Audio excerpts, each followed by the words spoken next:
are big batch baking today. If you're going to have the oven on for one thing, you might as well have it on for all the things and fill it to capacity.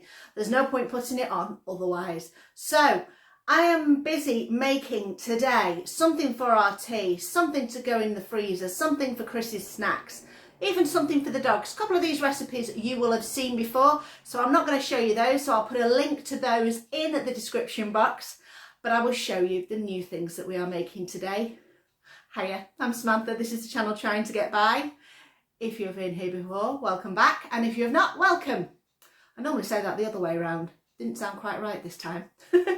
I hope you are all doing brilliantly, so follow me this morning as I am baking and cooking and doing all the things.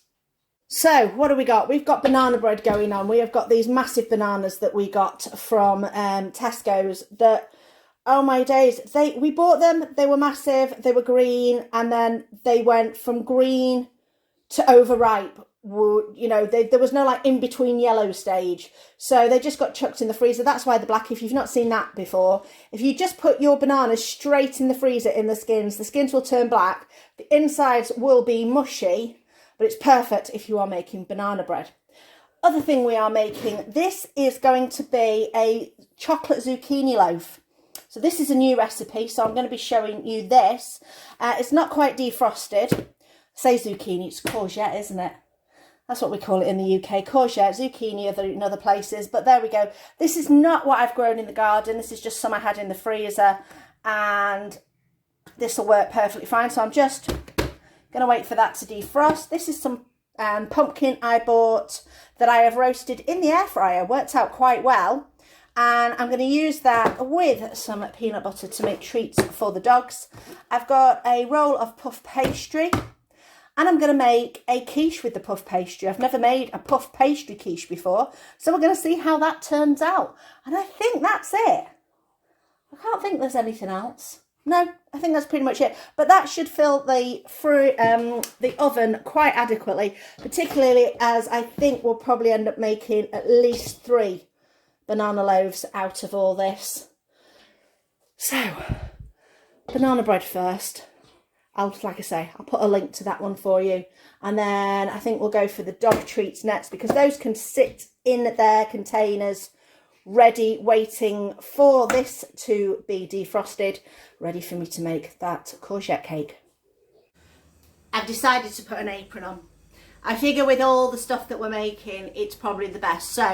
So far, dogs treats made, banana bread mixture made, so that's all sorted.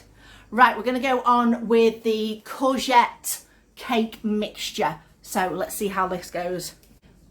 So here's the basic recipe. So we've got 250 grams of sugar. It was meant to be one, and I started doing it in cup measures, then decided to do it in grams and mils. 80 mils of oil, 60 mils of milk, 240 grams of courgette, and then 65 grams of cocoa, half teaspoon of salt, 3/4 of a teaspoon of baking soda, and 1.5 teaspoons of baking powder, and then 210 grams of just flour. Get the wet, sieve in the dry, fold together, put in a pan. Simple as. Well, let's see how simple it is. So I have got here my bowl. I have got some sugar, so we're going to go in with that. So 250 grams of sugar. Clearly not a diet recipe, so let's start with that. Whoop. There we nearly done. Right, then 80 mils of oil. Do I have a container that's an 80 mil one? That's the big question. Let's have a look it through. Oh yeah, 1/3 of a cup is 80 mils.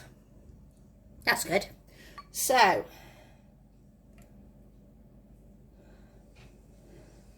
$80 mils, 60 mils of milk.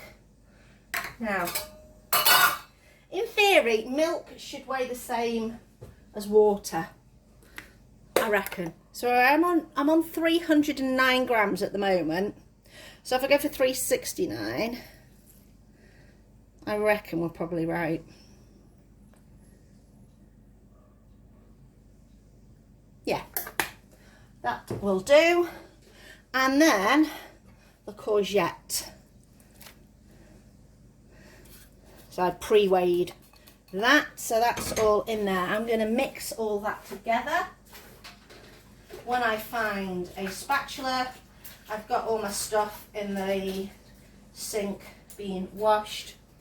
So that was a spatula from before. I was giving that a quick rinse. So I'm just going to give that a little mix together. And this is why I'm wearing an apron, because I just felt it flick all over me, because I am useless at keeping things in a bowl. There we go, there's all the wet. Dry ingredients now, so I'm going to put that back to 0 to make it a bit easier.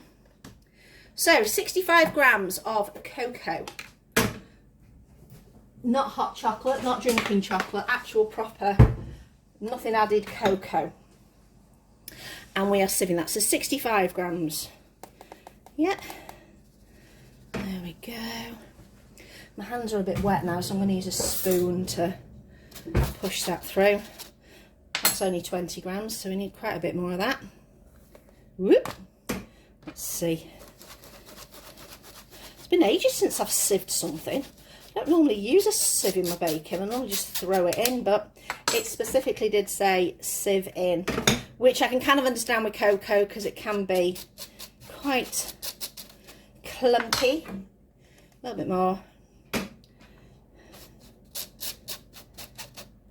Oh.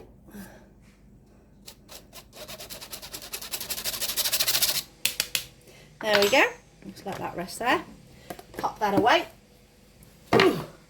Right, what are we on now?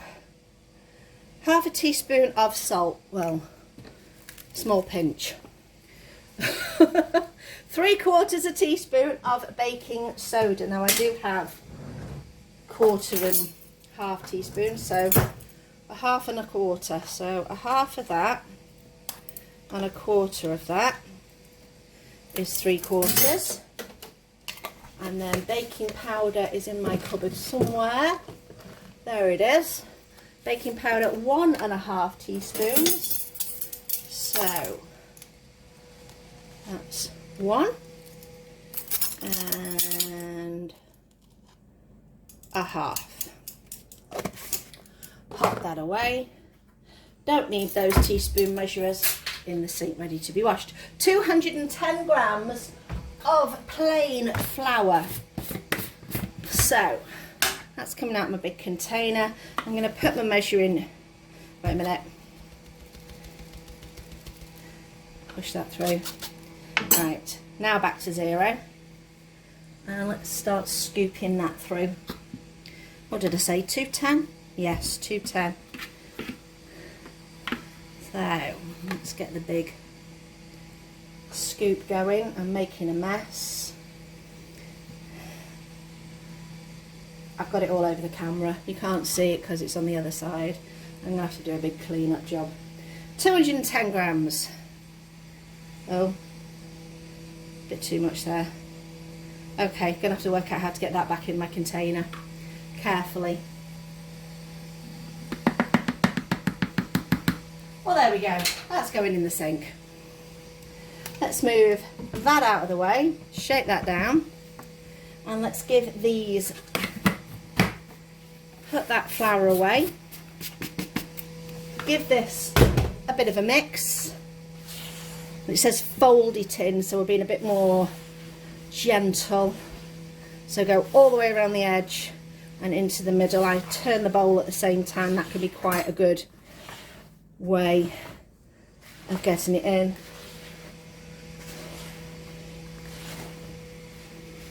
It's getting there.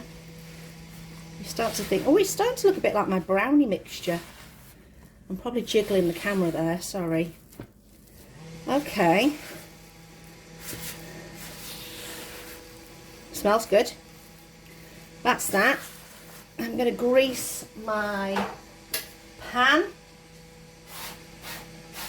Just using my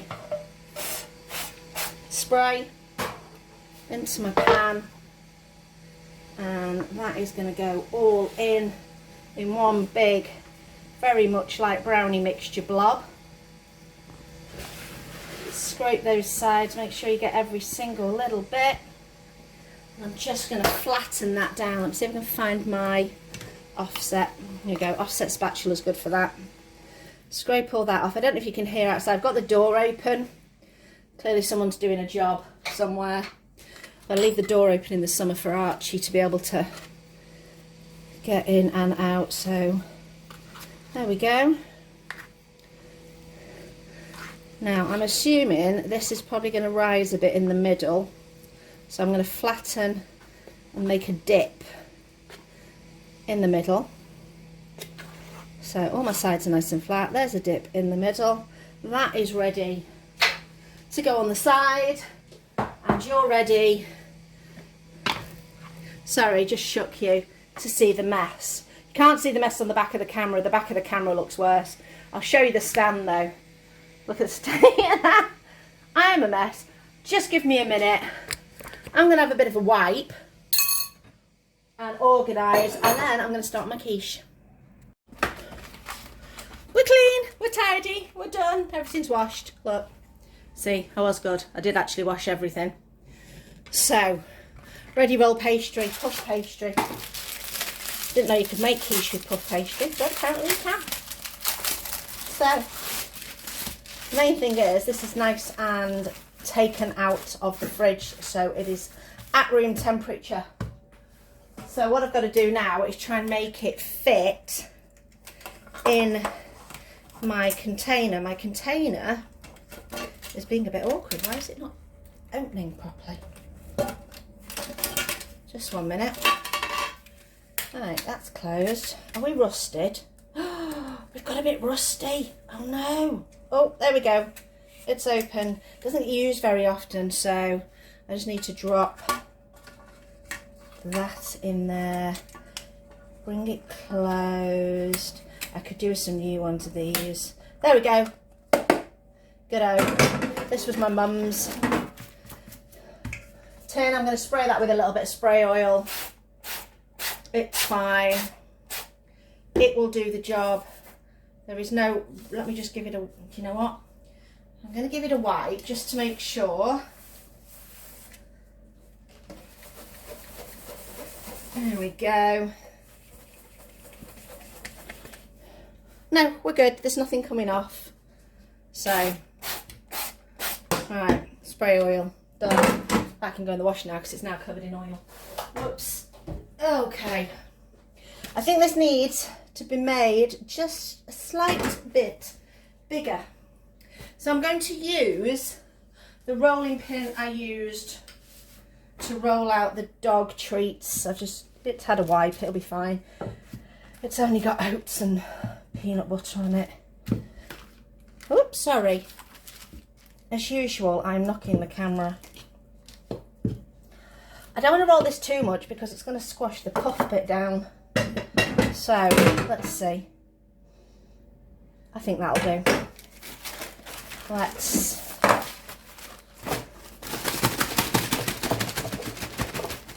wiggle it and jiggle it till it gets into what we need. We can always do a little bit of patchwork if needed. So, can you see there? I've got that edge nice, so I'm going to push that down and then see if that edge works. So just shaking it down, dropping it down, tucking it in. If I have to do a little bit of folding and bending, so be it. Again, pop it down till it gets into, I want to say corners, but circles don't have corners, do they? Right into the perimeter of the circle. Right, there we go. That's a bit left over, so I'm just kind of going to smush that off. There we go. That'll do. It's a bit of rough and ready pastry. That I'm just going to wrap, and it can go in the freezer and it'll be used as part of my scrappy pastry pile. If you've not heard of that before, I do a thing called scrappy pie sometimes, where you get scraps of pastry and you just mix them together and it makes and you just use it to make a pie. And what you'll find is that the pie crust won't be as light and delicate as a normal pastry crust because you've messed with it too much, but it still works. Now, filling, eggs, and whatever else we've got. So, what have we got? Well, we've got a bit of onion. We've definitely got tomatoes. I'm not sure about green pepper. I'm not sure if I fancy green pepper. But I'm going to go for onions. I'm going to get a couple of tomatoes. And I think I'm going to get some sweet corn. Oh, there's a bit of that plant-based cheese. Oh, sorry, wrong way. Plant-based cheese left. So I might use some of that. But yeah, I'm going to get some sweet corn out of the freezer as well. So I've chopped up all my veggies. Oh, this is a bit of mozzarella a neighbour gave me. They're going away and they said, do you want the end of this? I was like, yeah, why not? You know, they were only going to throw it away, so waste not, want not. So we've got the onions and the tomatoes and sweet corns down the bottom. We've got some eggs, got a little bit of Alpro soy. And we've got our plant-based cheese in there, which has got herbs and garlic in it. So hopefully this should not need much messing with. So I'm going to start with the cream so that I can give this soft cheese something to mix in with,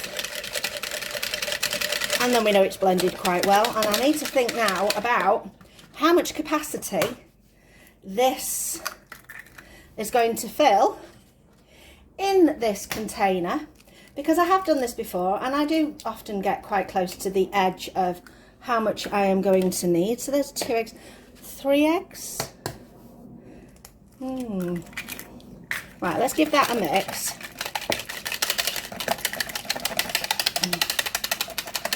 I'm going to go 4 eggs. Now these are varying size eggs because obviously the chickens don't know what size we want. So they did a mixture. Look at the colour of that though. Those yolks are so good. A bit more cream. So that's probably, this is a 250 container of cream and I reckon I've used about half of it. So whisk that really well. Little pinch of salt. And now I'm going to add all my bits to this. There we go. And give them a mix. I'm not fussed about cooking off my veggies. I don't mind raw veggies going into the quiche style thing. So let's see how good my judgment is with this. So let's move all these eggshells out of the way. Let's have a look at that and let's see. Oh, not too bad. Oh, that's absolutely fine. We're going to end up, in theory, if this has got an opportunity to, it should. Oh, do you know what? If you ever watch a video of mine and see dog hairs, I apologise. But if you've got a dog, particularly a dog that sheds, you know where I'm coming from. This is why I don't cook and sell anything, because there's no way I could 100% guarantee that you're not going to get dog hairs in something. It can't be helped. If you, like I say, if you have a dog or a cat that sheds, you know what it's like. You can't go anywhere, do anything without having attack of the dog hairs. Anyway, quiche is done. So let's go over to this side. So now, oven is on at just about 170. Now that's 170C fan, which is about 190 normal. So hopefully everything should work at this level. Now the big challenge is being able to get it all in the oven and make it all fit. So let's see if I can do that. So oven. So tray can go on that one. Banana breads, I should be able to fit 3 of those at the top. Yes. And at the bottom we're going to put our quiche and our zucchini loaf and we are full to capacity, so we are not wasting any electricity whatsoever. Okay, timer in my brain, 12 minutes for the dog treats. Everything else is about half an hour to 45 minutes, depending on which thing, so I'm just going to keep an eye on everything else. Right, I've just taken out the dog treats. They are there. Just going to give them 2 minutes on the tray just to cool slightly, and then I'm going to slide this off. And have I got yes, I have. I forgot I've got this. I'm going to pop them on there just to let them cool off a little bit further. Everything else is going to take at least another 20 minutes or so. Right, next thing getting out is, oh, cake. Yes. That, I think that's done. Let's just double check. Skewer. Okie dokie. Let's go in and out. Yeah, I'm going to say that. Oh no, maybe 2 or 3 more minutes. Yeah, 2 or 3 more minutes. So that can go back in for a second. Quiche is looking good. Still though, a little bit wobbly in the centre. I'm just going to have to put the camera down so I can spin these round, because this oven, the fan's not working as good as it was. Okay, they're all nice and cool. Quiche is out. Zucchini loaf is out. Banana bread, banana bread, banana bread. All in all, the oven has been on for 51 minutes of cooking time and 10 minutes of heating up time. So an hour in total. That's good. And now I'm going to go underneath and turn it off. There we go. I've just nipped round to my neighbour as well and given 2 neighbours' dogs some treats as well. And I don't know if you can see it, but that's what I got in return from one of them. Now, it's not that because he was being bad. He's not at all. He's a lovely dog. He's just big. He's massive. He weighs about 9 stone. So he jumped up and put his paws on my shoulders and was just pawing at me. So he wanted to say hello. He's so lovely. He reminds me of the dog, you know, the 3-headed dog from the Chamber of Secrets of the Harry Potter films? Massive face. But he's absolutely gorgeous. So far so good. I'm going to leave everything to cool and then we'll cut everything up and you can have a look. So I've tried some of this quiche and it's absolutely delicious. It cuts really, really well. Chris has had a little taste of the zucchini cake, the courgette cake, and he really liked it. He's got a bit of acid reflux at the moment and he's a bit knackered from work. And yeah, so yeah, he's been in work since 7:30 this morning and he didn't get home till 6:30, so he's a bit tired. Like I say, he's got a bit of acid reflux, so he wasn't in the mood for being videoed today, which is fair enough, but he did say it was absolutely lovely and he might be in the mood for being videoed later, so we'll have to see whether or not we drop that in or not. Quiche, absolutely lovely. I've had a couple of nibbles off that, worked out really nice. It's nice with the puff pastry at the top. It's got like, it's that nice softness and crispness that you get on puff pastry that is really, really tasty. And as I said, zucchini cake he really loved. Dogs absolutely love the the biscuits that we made, and I told you about my neighbour's dog getting a bit excited. And the banana bread, I've got 2 still out on the side. I've got 1 in the freezer, already sliced up on a tray, freezing. And as soon as that's pretty much frozen, I will put it in a bag and get the next one in. So anyway, there we go. That was my big batch baking day today. I hope you enjoyed this video. Please do the like and the subscribing. Please let me know in the comments below if you have any hints and tips on anything I have made today, or just a general comment, or even just a hello would be lovely. Thank you for watching and I'll see you next time.